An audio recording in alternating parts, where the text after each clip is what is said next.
இந்திரா என்ற மாணவி எழுந்து, அம்மா வல்லாரக்கீரையெல்லாம் நீங்கள் சாப்பிட்றாதீங்க, அப்புறம் உங்களுக்கு போன ஜென்மமெல்லாம் நினைவுக்கு வந்துவிடும் என்று சொன்னார். என்னை காட்டிலும் நினைவிலே மேம்பட்டிருக்கிற இளைஞர்கள் வந்துவிட்டார்கள். 2 பள்ளி மாணவியர் சிலப்பதிகாரம் முழுவதையும் மனனம் செய்து ஒப்பித்து விருது பெற்றிருக்கிறார்கள். தமிழ் இலக்கியம் என்பது மிகப்பெரிய கடல். அந்த கடலிலே நான் பருகியது என்பது ஒரு சிறு துளி. எனக்கு இந்த விருதை பெற்றதிலே என்ன மகிழ்ச்சி தெரியுமா? பத்மஸ்ரீ தமிழறிஞர் ஐயா அவர்களுடைய திருக்கரங்களாலே பெற்றிருக்கிறேன் என்பது எனக்கு மிகப்பெரிய மகிழ்ச்சி.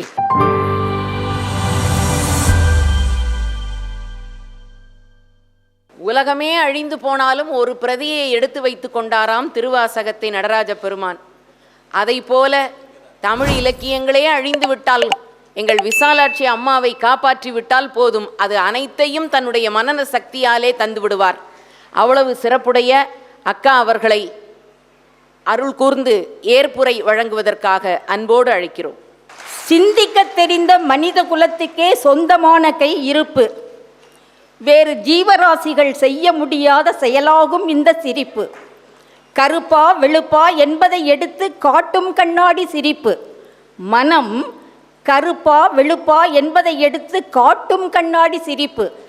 அது களைப்பை நீக்கி கவலையை போக்கி மூளைக்கு தரும் சுறுசுறுப்பு என்று பாடினார் உடுமலை நாராயண கவி.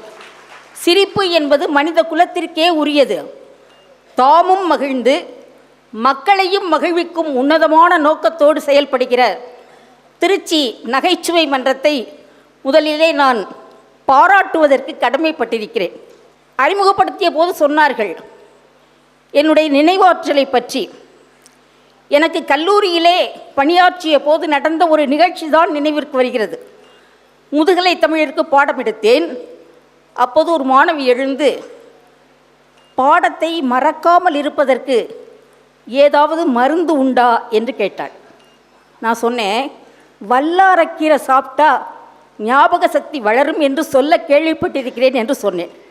உடனே இந்திரா என்ற மாணவி எழுந்து, அம்மா வல்லாரக்கீரையெல்லாம் நீங்கள் சாப்பிட்றாதீங்க, அப்புறம் உங்களுக்கு போன ஜென்மமெல்லாம் நினைவுக்கு வந்துவிடும் என்று சொன்னாள். ஆனால் இன்றைக்கு என்னை காட்டிலும் நினைவிலே மேம்பட்டிருக்கிற இளைஞர்கள் வந்துவிட்டார்கள். நான் அண்மையிலே ஒரு செய்தியை படித்தேன். 2 பள்ளி மாணவியர் சிலப்பதிகாரம் முழுவதையும் மனனம் செய்து ஒப்பித்து விருது பெற்றிருக்கிறார்கள்.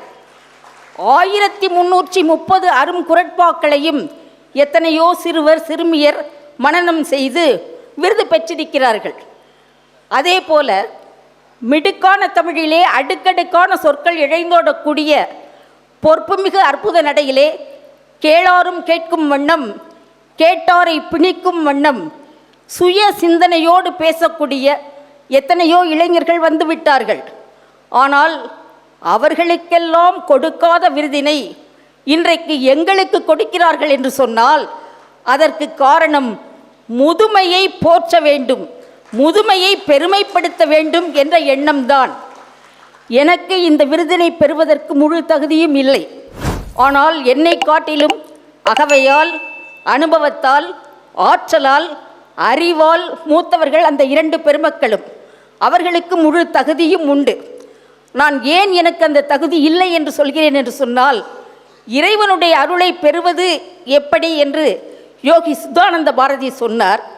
தேவர் குரலாட்டி, திருவாசகம் சூட்டி, மூவர் தமிழ் ஓதி, 4000 பாடி, தாவடங்களாக முச்சங்கத் தமிழணிந்து, காவிய மாமணியாம் கம்ப முடி கவித்து, தீவினை மாற்றும் திருமந்திரம் சொல்லி, ஆவி உருக்கும் அருட்பாவால் அர்ச்சித்து, கூவி திருப்புகழை கூத்தாடி தெண்டனிட்டு, தேவாதி தேவன் அருள் சேர்ந்திடுவோம் எம்பாவா என்று ஒரு சிறிய பாடலுக்குள்ளே எத்தனை இலக்கியங்களை பொதித்து வைத்தார்.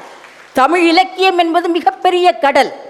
அந்த கடலிலே நான் பருகியது என்பது ஒரு சிறு துளி, என்னுடைய விரல் அளவுதான். நான் கல்லாதது விண் அளவு என்றுதான் சொல்ல வேண்டும். அப்படி இருந்தும் கூட இந்த விருதை பெறுவதன் மூலம் இனியாவது அந்த தகுதியை மேம்படுத்தி கொள்ள வேண்டும் என்ற உற்சாகத்தையும் உத்வேகத்தையும் உந்துதலையும் அது ஏற்படுத்தி இருக்கிறது என்றுதான் சொல்ல வேண்டும். எனக்கு இந்த விருதை பெற்றதிலே என்ன மகிழ்ச்சி தெரியுமா? பத்மஸ்ரீ தமிழறிஞர் ஐயா அவர்களுடைய திருக்கரங்களாலே பெற்றிருக்கிறேன் என்பது எனக்கு மிகப்பெரிய மகிழ்ச்சி. காரணம், எங்கள் மதுரை மாநகருக்கே பெருமை சேர்த்து கொண்டிருப்பவர்கள் அவர்கள். யார் நன்றாக பேசினாலும் அவர்களை மனம் திறந்து பாராட்டக்கூடிய பேர் உள்ளம் படைத்த பெருந்தகையாளர் அவர்கள். எனக்கு 1985ஆம் ஆண்டு நடந்த ஒரு நிகழ்ச்சி நினைவுக்கு வருகிறது. நாங்கள் எல்லாம் 8 பேர் மலேசியாவிற்கு சென்றிருந்தோம். அப்போது தமிழறிஞர் ஐயா அவர்கள் பேசிய பேச்சு இன்னும் என்னுடைய காதிலே ஒலித்து கொண்டிருக்கிறது. அவர்கள் சொன்னார்கள், அமெரிக்கன் கல்லூரியிலே பணியாற்ற சென்றபோது அந்த வகுப்பறைக்குள் நுழைந்ததாகவும் அப்போது மாணவர்கள் எல்லாம் அவர்களை பார்த்து கா கா கா கா என்று சொன்னதாகவும் தன்னையே தாழ்த்தி கொண்டு சொன்னார்கள்.